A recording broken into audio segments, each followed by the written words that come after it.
Tales. I'm your host, Brandon Ray.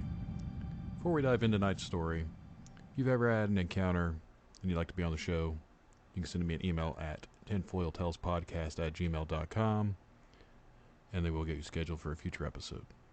We're going to go ahead and dive on into tonight's story, so sit back, relax, and enjoy the show. I'd like to welcome my guest to the show tonight, Ken. Ken, thanks for coming on here and talking with me. Appreciate having me on. And you've had some experiences over the years that you were wanting to talk about, so if you want to go ahead and dive on into that, feel free to. Okay, great. Yeah, I guess I could start. I guess the first experience I had was 1972, and I was 10 years old, and me and a friend of mine, we were on a Cub Scout camp out in Weeblos. That's why I know what year it was. I was 10. And we were out. This was in the Mark Twain National Forest in Missouri. That's where I grew up, in the St. Louis area. And we were out, just him and I had taken off for hiking, playing, goofing around the woods, and we come out across this fence and into this field, and we just looked, kids just out goofing around. We just happened to look up, and off across the field, right along the tree line, we saw something moving. And we knew it wasn't a bear because there were a few black bear in the area, but that was about it. But we didn't really stick around to see exactly what it was. It was big, it was dark, and we were 10. Well, it was dark colored. We were 10 years old, so we probably set a speed record to get back to camp. And then I guess the next one was about 3 years later. I was with in this general same area. That friend of mine, we were at his grandparents' farm, and we were sitting in the kitchen playing a game of Monopoly at the kitchen table. And we were right next to the window that looked out across the back deck and out across the back field. And it was just getting to be about dusk, just a little bit after sunset. And where we were sitting, we could all could see out the window. And my friend just happened to, we noticed he was looking, and we looked up, and out in the field, you could see from the reflection from the porch light, you could see the shiny, like, red eyes. They were probably about 7, 8 foot off the ground. And his grandpa, he was like, that's just an owl up in the tree. And, I mean, no big, well, okay, we'll go back to start to play the game. And I don't know, it's 10, 15 seconds later, he's like, boys, there's no tree there. That's a big field. There is no tree in that field. And so we knew it wasn't a bird in a tree. So we weren't sure what it is, because it was the way it was dark. You just couldn't make it out. You could just see the reflection of the eyes. So that was the two experiences I had in Missouri.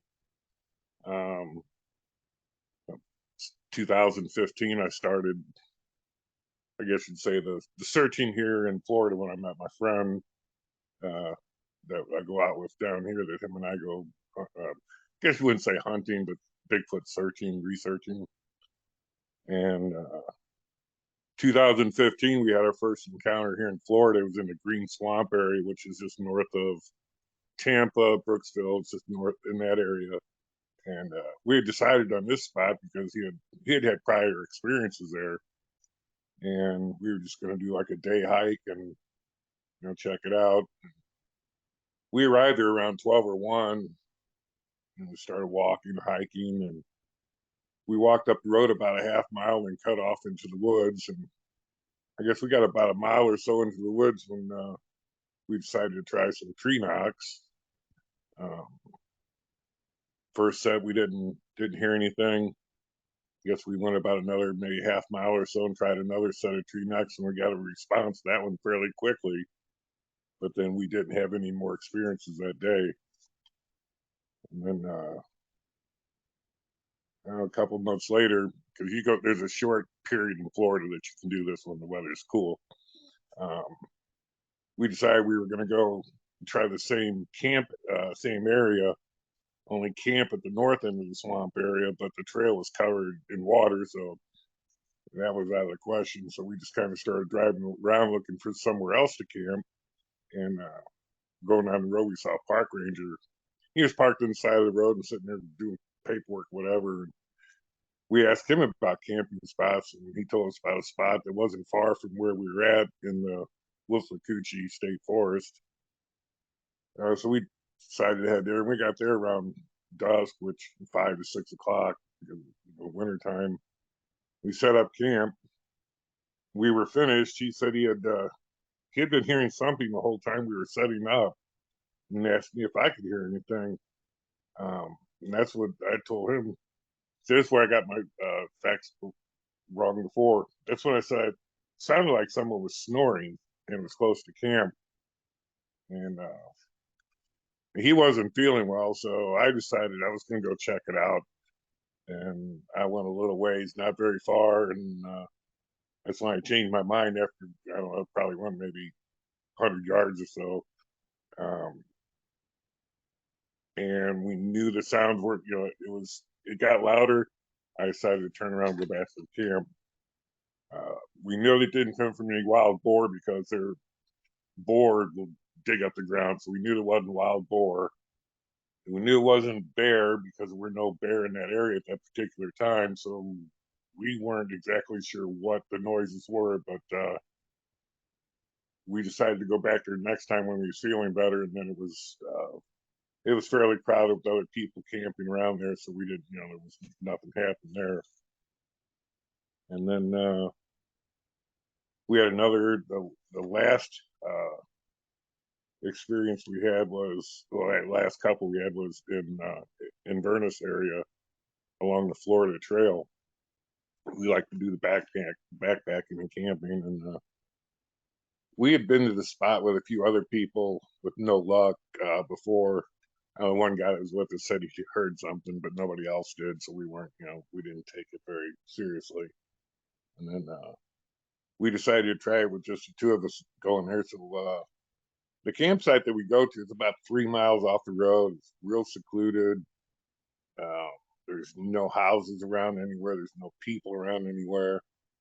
And our first trip there, we got a response to a set of tree knocks, but then nothing else. And we couldn't get back there until the following winter, which is around, we got there in December.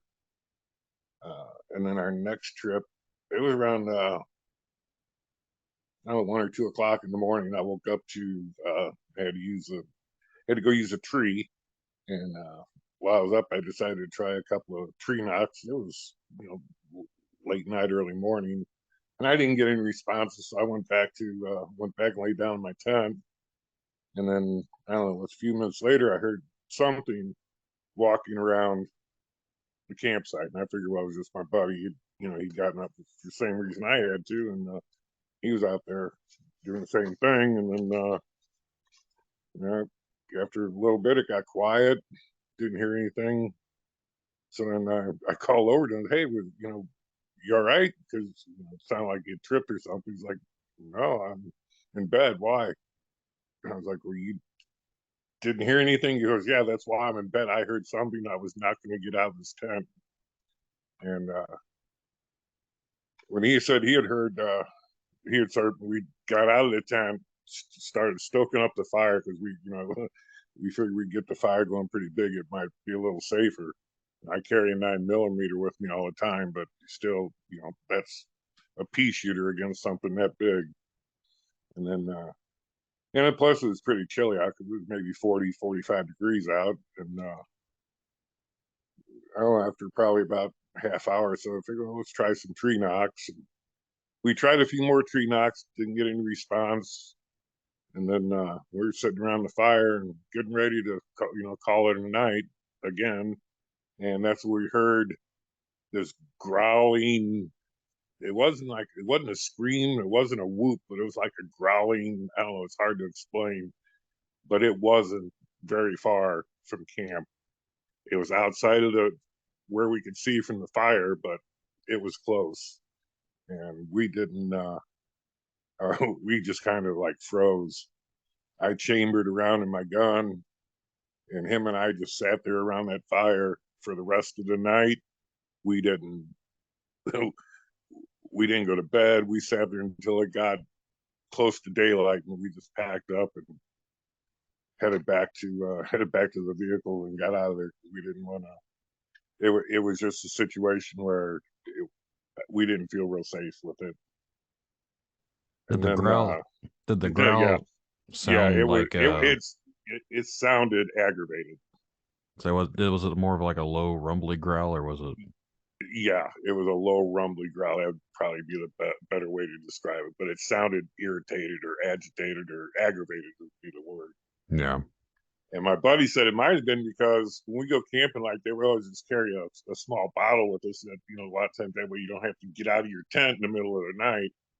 And he had dumped his around the outside of the camp there, so we're figuring maybe it was upset that thought maybe my buddy was trying to mark the territory. Yeah, we weren't. We haven't had a chance to get back there. Just like I said, we have such a small window for this here. If it's not at least 58 degrees, or at the most 58 degrees, anything hotter than that, mosquitoes are out. So we have to pick, the times in December, January, sometimes in February, or otherwise the timing is not right at all. So we're hoping to get back up there if we get another cool front come through, but just timing just hadn't allowed us to. And then the last experience I had was up in Arkansas near the Missouri-Arkansas state line. My oldest daughter, lives up there. She's about, I don't know, 5-6 miles from the Missouri state line in Arkansas. And they're on about, let's say she's living on probably about 35 acres, but it's completely surrounded by, I think the nearest neighbor is about maybe a little over a quarter of a mile, half mile away, something like that. And I was up there last spring visiting the grandkids, and they have a pond that's about maybe 75 yards or so from the house. And I was going to try to do some night fishing, see what so I could do. I had a chair sitting there and had a couple lines out in the water, and I heard a something rustling around in the trees. It was a little off on the other side of the water, so I didn't think nothing of it. Could have been anything walking around. But then I heard a whoop twice, and that's when I kind of turned around, headed back to the house, and my daughter. It's a situation, but there's an old man that's living. He's grown up pretty much on this property and just across the road. And I went back up and I told him, I just heard this. He goes, that's every once in a while I'll hear that down there. He goes, well, if you hear it, he goes, don't. I wouldn't suggest staying around because you did the right thing going back up to the house.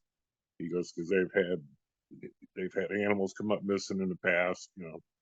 Chickens, dogs. I mean, they've had dogs come up missing, but mainly chickens because there are chicken farms around there. And so hopefully, I'm hoping to get back up there at the end of the spring before it gets too warm. And hopefully, maybe check that out again. But those are the last of the experiences I've had. Do they have any trail cams or anything out there that they could potentially No, catch something with? he's got some. He was looking for them. I told him because I think Eddie's probably 74, 75, so he's not he can't get out and about like like he used to. And I know when I was up there, he said he had some. They'd have to dig them out because he'd used them, for when they would, get set up for hunting, for deer hunting. And but I'll have to, work that out and try to figure that out when I get back up there. But yeah, definitely that's a situation. My buddy, he's got a couple trail cams too that he picked up here recently, but like I said, we haven't had a chance to get back out yet. I think the trail cams, for some reason, and I don't know, I'm not an avid Bigfoot hunter or anything like that, but you would think with all the cameras and everything that's out there, there'd have been something caught at this point. And then That oh, I'm sorry.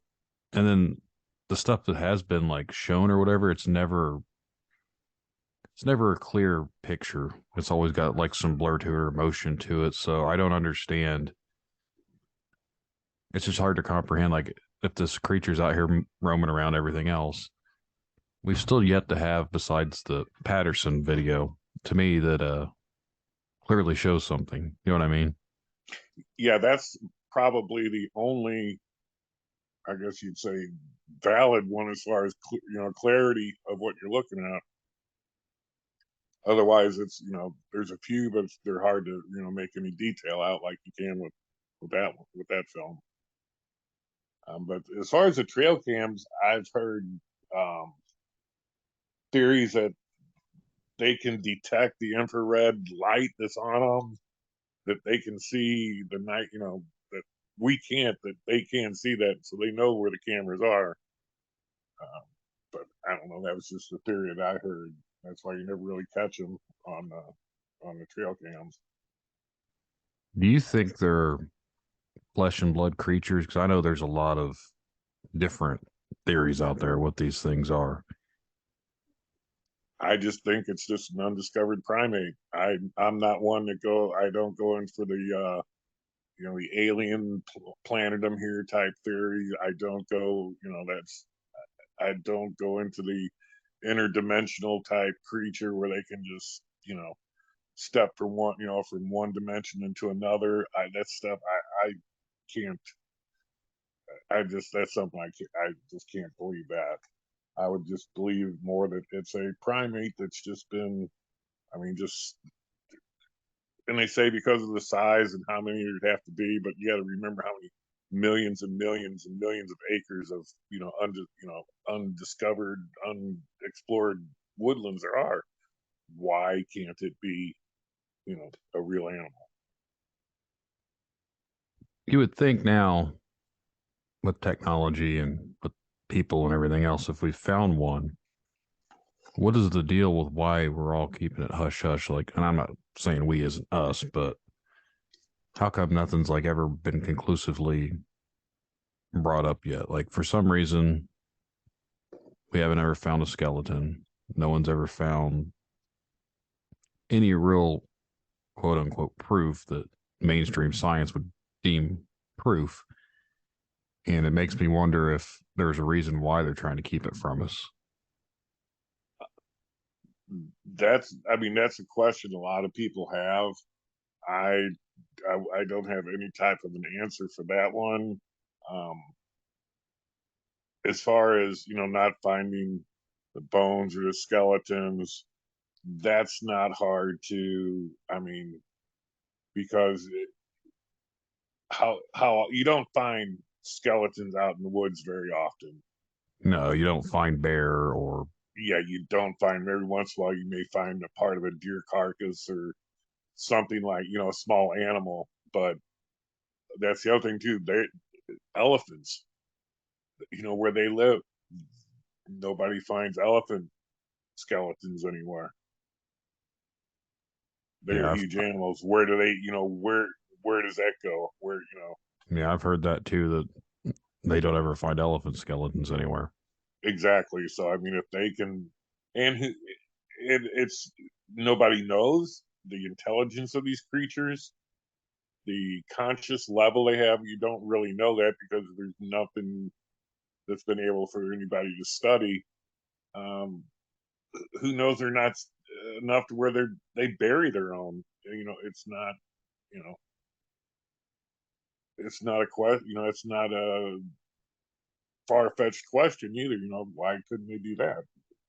I've often wondered if they're not so much as smart as we are, but like towards like what primitive man could have been because we would have had to live alongside them. And there's obviously stories from like the Native Americans and other countries. They have like their own stories of these big hairy men. So I'm wondering if that's just something that the old societies, the old like civilizations knew about, kind of like with the Neanderthal. Most of them kind of just died off, but these are still what they would consider, I guess, to be wild man. And perhaps the governments actually do know about them, but they don't want anyone else to know about it because of the issues that it could cause, far as like it would disrupt logging, it would disrupt like encroaching upon habitat. Just think about the environmental acts they have, like with endangered species. How's that going to be when you find out that there's basically almost a human type civilization out there that you're encroaching on. Yeah, human type primate that, yeah, is an intelligent creature that now they live everywhere, uh, exactly. I mean, now all your logging, all your wilderness areas are now going to be considered off limits because you have an endangered species. So yeah, it would definitely. I can see where it could disrupt a lot in the whole system, environmental and economic. It would, yeah, it could mess up everything. That's a very good possibility that the government, But then I don't. I'm sorry, I just don't. I wouldn't put past anything past the government to cover up stuff. So I'm not a conspiracy theorist, but it's some of the things I just are very plausible. I wouldn't doubt anything when it involves government or anything like that to not try and cover things up just because I feel like every government's that way. Well, sure, because that's how they keep power. They can when they can control what then they can control you, and it's a tough situation with this because I mean there's just so many. The evidence is there, but the proof isn't. There's plenty of evidence, but there's no proof. And there's a big. I was listening to a documentary with Cliff Barrickman, and he was talking about the difference between the evidence that we have, but no proof, no actual proof. And then again, there's some people that say they would never want the actual proof because it would take away a lot of the thrill of going out and try to see one or try to hey, I want to be the first one to have have this experience and have the proof. I think it would just take away a lot of people's enthusiasm for it. I think if something were to ever come out that does prove it, I don't know. It's not like if they're still so hard to see now, I don't think it'd be like even easier to find them. I think it would actually cause more restrictions than anything. Well, I don't, yeah, I agree there. I don't think we'd be able just to go out and, like I said, I think it would disrupt so much stuff. I don't think we'd have the ability to go out hunting anymore as far as like in certain areas, like your national parks and everything else that you have, they're going to be considered like protected habitat for them. And like just, I think a whole lot of things would change.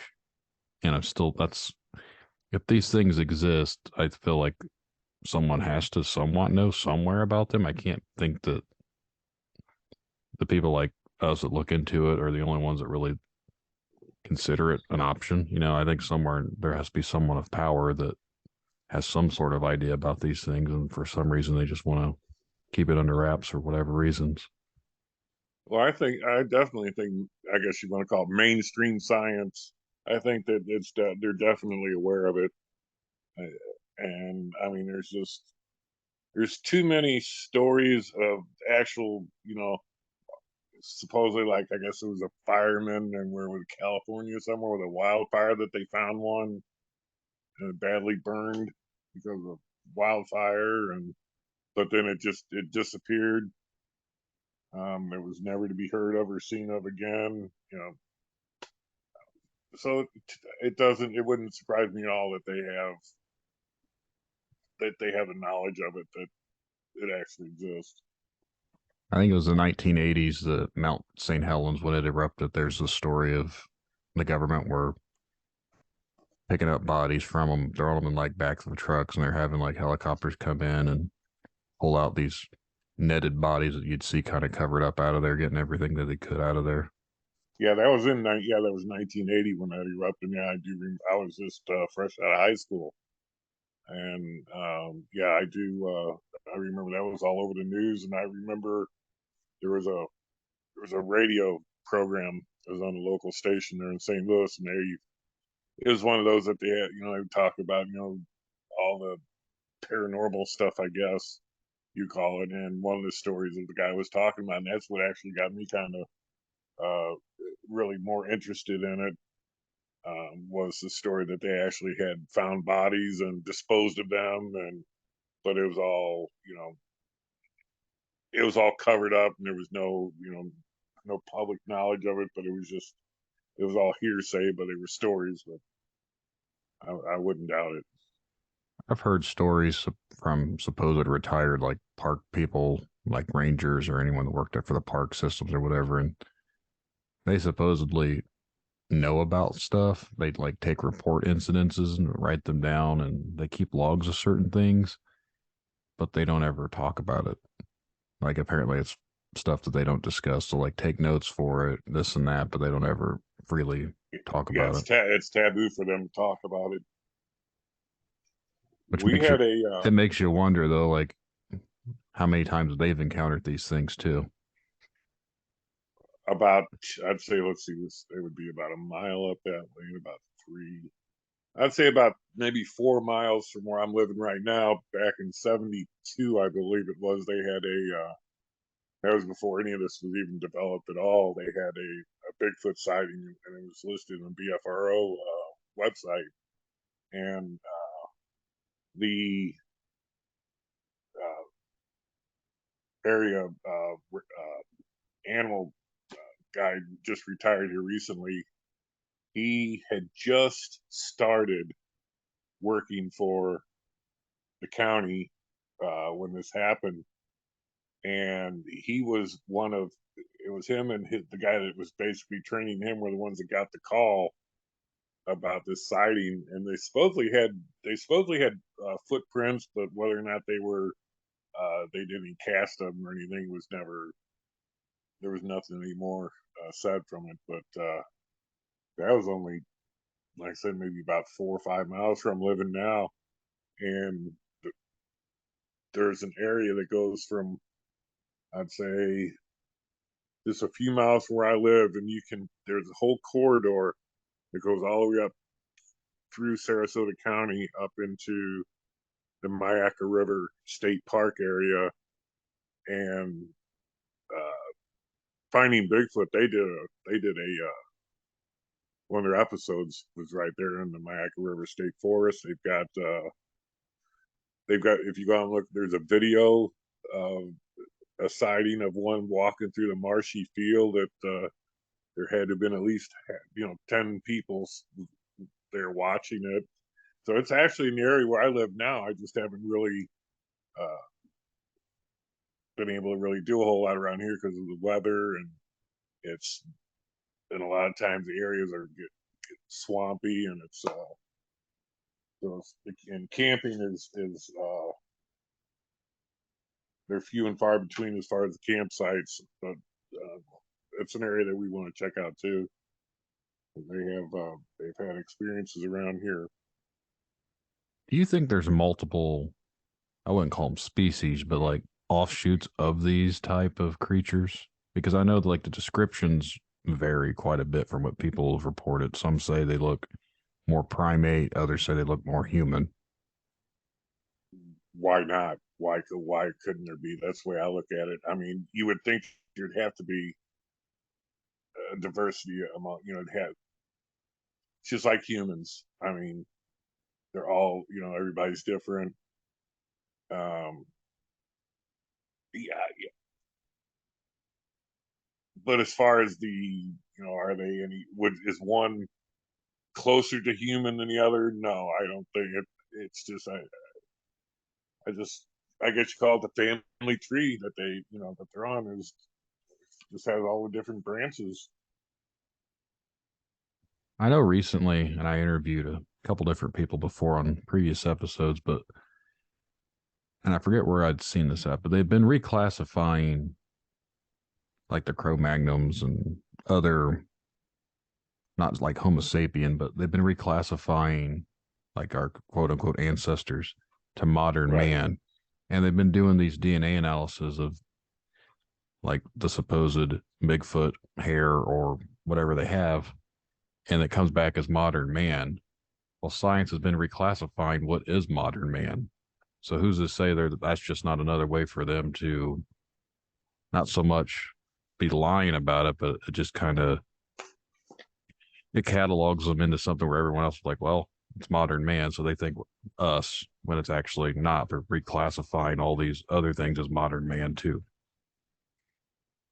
And well, also with they, when they try to, they come back with the, all right, well, we share 97% DNA with the, and that, they're that close to humans that,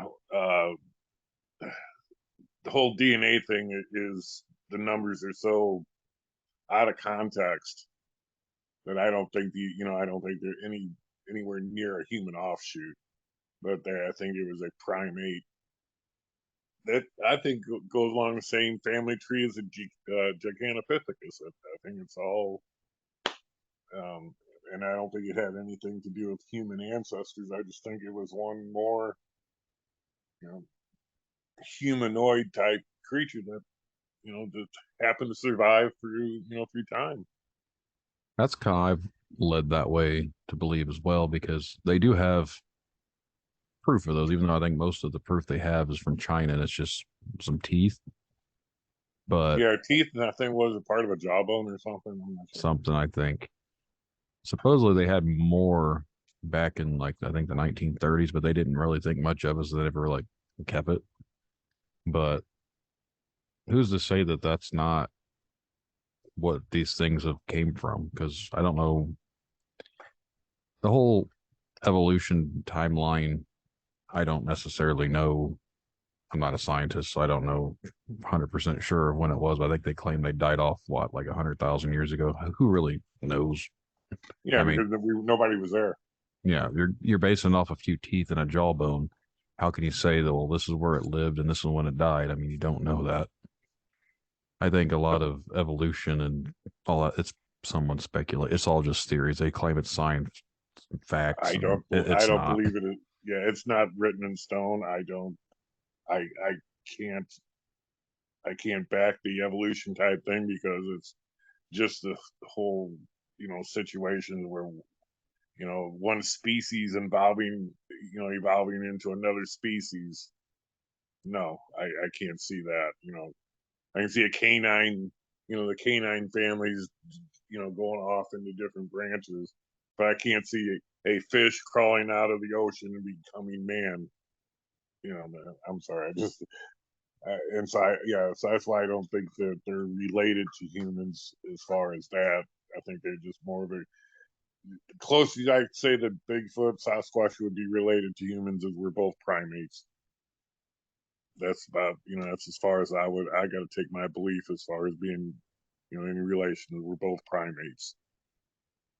I've heard a lot of stories from listening to like other interviews and stuff, and they claim that these things do like these weird crawls across the ground on their stomachs and everything. To me, that just seems unnatural, especially for like if it's an 8 foot tall primate, how it can completely hunker down and crawl across on its hands and like its fingers and its toes, spider walk or whatever they claim. Some of that stuff just seems pretty far out there for a primate. And then again, obviously they claim like with the eyes and the lights, and then like you said, you don't subscribe to any of that. But there are just so many crazy theories involved with these things. So I don't know. I don't think that people are making it all up, but I don't know how it's all connected. You know what I mean? It's just it's strange. Oh yeah, I completely agree. I mean, I guess you say I was a skeptic for pretty much my whole life. I'd never, like I said, I'd heard things when I was a kid. Uh, I did, I mean, I grew up in Missouri. All my camping experiences, most of them were in the Mark Twain National Forest area, the whole southern Ozark area of Missouri. And there were plenty of times where we heard things that just weren't normal sounds that you would, hear camping. Because I grew up camping from the time I was, first time I went camping with my aunt and uncle at 5 years old. And, all the way through scouts and teenager. I mean, that's all we did was camp, hunt, fish. And so we knew, and there were times that, but we just didn't associate what we were hearing. We didn't really associate it with, oh, that's a Bigfoot or, oh, that could be a Sasquatch out there, or known in that area was Momo, Missouri Monster. Um, we never that connection just really never crossed our minds at that point until, like I said, until 1980 when the whole thing with Mount St. Helens and the supposed bodies and that, and that's when I started getting a little more interested in it. But then got older and just didn't do as was more interested in the hunting the deer and stuff than it was hunting Bigfoot. I try and watch some of the shows, and some of them I just think are way too fake. Like it's They're staged. yeah. If you're going out there and looking for this elusive creature, going out there and making a bunch of noise with a camera crew and everything, that's not going to bring it closer to you. It's going to more or less probably, if it's already a creature that hides, I'm sure it would already be hiding. And then the theories of them being nocturnal and everything else, I don't really know of any like primates that are considered nocturnal, and I don't know. I don't consider it a nocturnal. I mean, I had daytime. We had daytime experiences, so yeah, I don't go with that. It seems like they're always out looking for it at nighttime because they claim these are nocturnal. They have all this information about these things, but yet no one really knows what these things are. So how do they know they're nocturnal? How do they know? You know what I mean? Again, it's all just someone's theories. Well, yeah, exactly. Because, like I said, they're, and I can't see how they can actually try to state that because you see there's a lot of experiences, a lot of photos, a lot of supposed videos and everything are daytime. A lot of experiences are daytime. They just weren't nighttime experiences. So I don't, I can't see where they can come across with, well, they're nocturnal. Um, When I and there's think, also a lot of that, especially with the show Finding Bigfoot. There's a lot of that uh, behind the scenes stuff that people don't hear about that, it's a lot of it's just, it's, it's for entertainment purposes more yeah, than it is for scientific research. yeah, that's one of the shows I used to watch. I don't watch it anymore. And then there was a show I think called Mountain Monsters, and I watched like a couple Oh episodes, and yeah, I was like, that's ridiculous. that one's a joke. I mean, that one is a joke, because they set up all these every week they set up some type of a trap, and yeah, I mean that was just the biggest joke of a show. I think But that's the my problem, though. Shows like this, they almost ruin any sort of credibility to the whole thing just because when people see these shows, they laugh at it because they're so stupid that anyone that actually does this, then people thinks the people that are out here looking for this are just as stupid as the shows. well, my wife's not exactly she doesn't call me stupid, but she doesn't. I guess say she's a non-believer. She's a very big skeptic. Even it doesn't matter how many experiences I have, unless even if something happened to her, she would still find some way to explain it away. I try and be Um, skeptical, but I'm also someone that wants to believe. I don't want to think that I know everything. I think there might be other explanations to certain things, but I've also encountered something that there is no explanation for. So that makes me, that's what's kind of led me to where I'm at with this podcast is I seen something that I don't really know how to describe it other than what I saw. And then by listening to what I saw, I come off sounding crazy. So people are just, I don't talk about it. that's the situation with a lot of people. They don't want to sound crazy. They don't want their friends and family to think they've gone off the deep end. And I mean, I've gotten a lot of people. I'll sit there and tell them, something, and they'll just kind of sit there and smirk or laugh. And I just, believe what you want. I know what I saw. I know what I heard. You can believe it or not. That's your problem, not mine. And that's my take on it. I don't care if you believe it or not. I know what I saw. I know what I heard, and you think what you want. But if you think I'm crazy, then that's your prerogative. At this rate, most of my neighbors probably think I am. I have well, it's in my barn at the moment because it needs to be rewelded, but I have a 10-foot tall Sasquatch, like the silhouette, but it's all metal. I had it right up against my front fence, so anytime someone drove by, they saw this Bigfoot out front. But wind blew it over and popped some of the welds off of it, so it has to get rewelded. And then my vehicle's got obviously the podcast sticker on the back, which has got like Bigfoot and a UFO above it. So like at this rate, I don't care. People think I'm crazy. Oh, I had Bigfoot. I had a sticker on the back window of my van that had the Bigfoot family. Instead of the human family, it was a Bigfoot family. And yeah, I'd always get kind of sometimes I get people honk and kind of like thumbs up type thing. And a few years ago, my daughter and I, it was her. Let's see, I guess it was her last. Yeah, it was her last spring break in high school. This would have been 3 years ago, 4 years ago, and her and I decided to take a road trip. I live in Southwest Florida, and we decided to take a road trip up to Maine for the heck of it. And we wound up going through Whitehall, New York. And you want to talk about a place that is just nothing but Sasquatch oriented everywhere up there. I bought a T-shirt that says they had a picture of a Bigfoot on a drawing of a Bigfoot and said Bigfoot lives in Whitehall, New York. And I wear that shirt, and people just kind of point and laugh and kind of snicker, and it's like, how can you laugh at something that you don't know? Right. You're laughing because of your ignorance. You know? I went to Oregon, I think 2015, and there was so much Sasquatch stuff up there too, just because I think it was Hood River area, which is mountains and waterfall and everything, like total Squatch country is what they called it. So I got a magnet from up there. Basically, you go into one of those gift shops and everything, just wall to wall Sasquatch stuff. Those are the only two states that I have not been to is Washington and Oregon. I've been to every other state in this country except those two. Well, I mean, besides Alaska and Hawaii, but continental, and Yeah. that's the area I would love to go up That's we're right on the Columbia River where I was at, and right on the other side of the river was Washington. So I drove across the bridge just to say I was in Washington.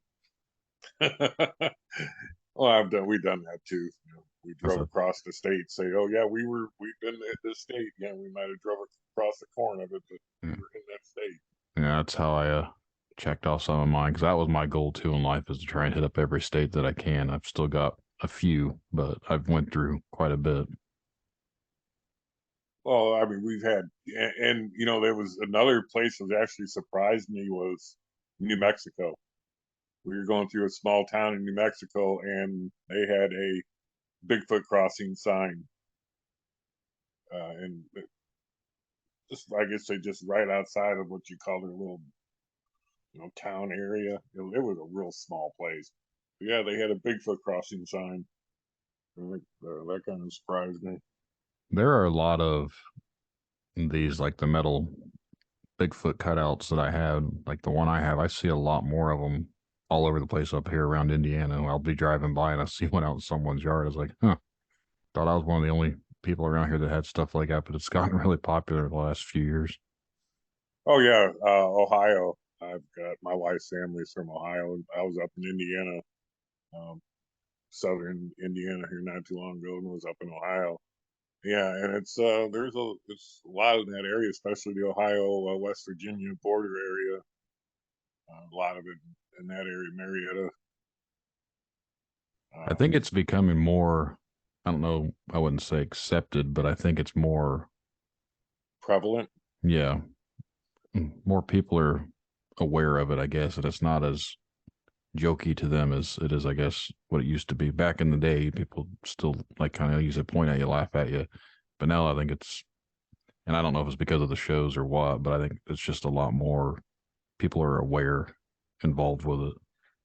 And I believe that's because of all the documentaries, all the shows.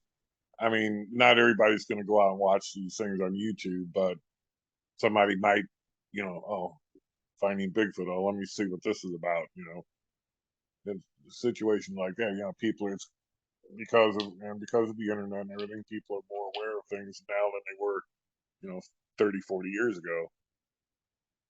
Since unless I it was on started doing maintenance. this podcast, someone asked me if I want to go out, and they're a big fan of that whatever mountain monster show. They're like, "You want to go out and hunt?" I was like, "That stuff is not appealing to me." I was like, "I don't have any idea of where I'd want to go out and look for something, and I don't expect to catch anything." I was like, "That show is just complete bull crap made up to be entertainment." I was like, "I don't even find it entertaining." No, it is so ridiculous. It's not even entertaining.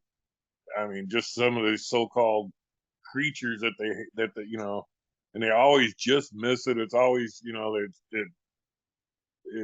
you know, the trap went off, but we didn't catch it, or you know, it was always, you know, something that just, and it was like, Why they don't were they ever just have a so, camera on the trap when it conventionally was in the trap and escapes the trap, but there's never a yeah, camera on the trap? no, no, never, yeah, it was like I said, it was just such a, I used to say a hokey show. It was just so ridiculous. It wasn't even, and it, like I said, it shows like that actually ruin it for, you know, the actual real events and, you know, experiences, because people see that and, you know, it's like, oh, okay, that's what everybody's like. Yeah, I think shows like that, I guess it has its place for some people's entertainment. Like I said, I know several people that enjoy it. I couldn't stand watching more than like an episode without deciding. I was like, this is nonsense. I didn't even make it through one episode, and I couldn't figure out how they made it through more than one season. Yeah. And I if don't I'm even know not what mistaken, it's I don't even still know what on. channel it's on anymore. I think I don't even have that network. Oh, it was on what amount? Travel Channel, History, Discovery. Was on one of those. Yeah, so I think it became like Destination something another. Like was a channel that they invented that I don't think I've had since I haven't had Comcast in a few years, so I don't have to worry about it. Yeah, I just got rid of got rid of our cable. It's getting too ridiculous on the cost. Yeah, we have Direct TV, and my wife definitely wants to get rid of it, but I still watch certain things, so I'm not ready to give it up just yet. I've got a Roku TV, both of them. So I mean, I've got 500 channels without even having to hook up an antenna because it's all built into the TV itself. Yeah, we And got that too, but and I actually pay for Netflix and all these other Disney Plus for the kids and everything else. We pay at the end of the day, I pay way too much for stupid TV. right, I mean, yeah, ours was way, yeah. When you're talking, we were hitting what 220, 230 a month, something like that. So I And think ours is TV, only about like 100 and something, but yeah, if I add all the extra stuff that we have in there, then it's almost $200 a month. and it's not worth it to watch stuff on Bigfoot for me. I'll go out, you know, I can access YouTube on my TV through the internet here, and you know, Yeah, I'm fine with that. You know, I can watch my shows there. And they yeah, have a lot more interesting stuff on around regarding Bigfoot than what you're going to find on mainstream TV. yeah. It's where I do most of my research on certain things. Is I'll find a channel and try and browse through that, and then some of these channels are. I don't want to watch a 50-minute video of someone just walking, talking, and then they don't ever do anything else. I'm like, okay, this was a waste of time.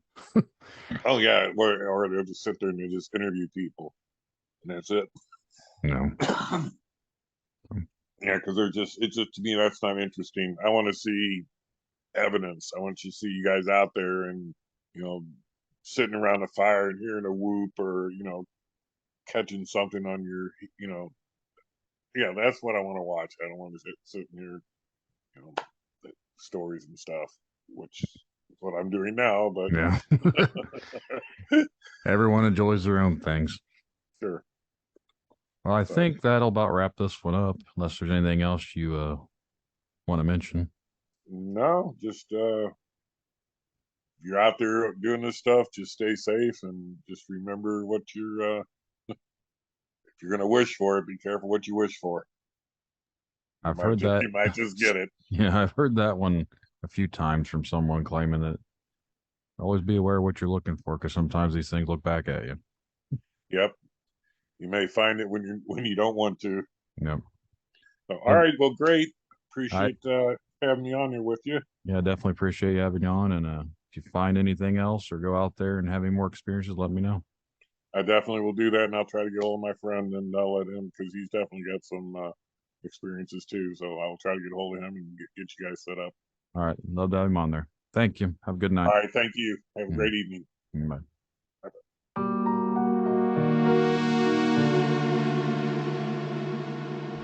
I'd like to thank Ken coming out and talking with me tonight. Definitely interesting stories he's had. Makes you think about stuff that's out there that you're not really sure about. And again, if you've ever had an experience or a story you'd like to share and be a part of Tinfoil Tales, you can send me an email. That's tinfoiltalespodcast@gmail.com. You can send me an email. We'll get you something scheduled for a future episode. Good night, everyone.